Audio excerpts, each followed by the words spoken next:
ipinagkibit balikat ni Vice President Sara Duterte ang pag-impeach sa kanya sa Kamara kahapon. Sa panayam sa dahig, hindi binanggit ng bise ang tungkol sa impeachment.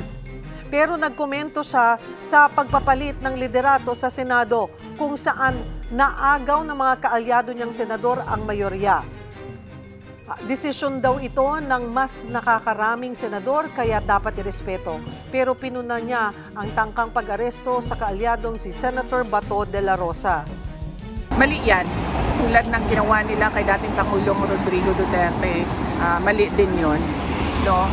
Dahil ang isang warrant of arrest galing sa labas ng Pilipinas, hindi issued by a Philippine court, should be presented in a Philippine court.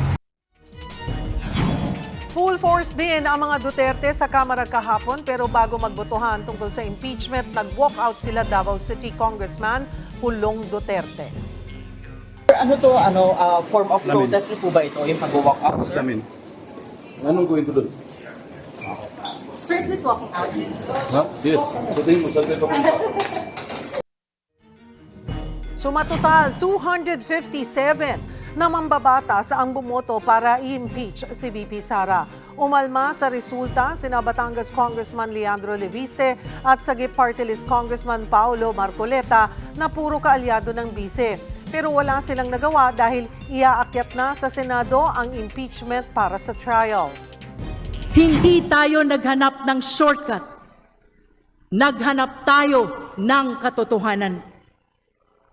At maging malinaw po tayo, ang prosesong ito ay hindi paghamak sa mga Pilipinong sumusuporta sa Vice-Presidente. Ayaw natin sa lider na bilyonarya pala pero hindi nagdedeklara. Ayaw natin sa lider na kumukubra at naglalabada ng pera mula sa droga. Simula na ang paglilitis. Convict Sara now. Suportado naman ng grupo ng law professors at deans mula sa iba't ibang pamantasan sa bansa ang pag-impeach ng Kamara sa bise.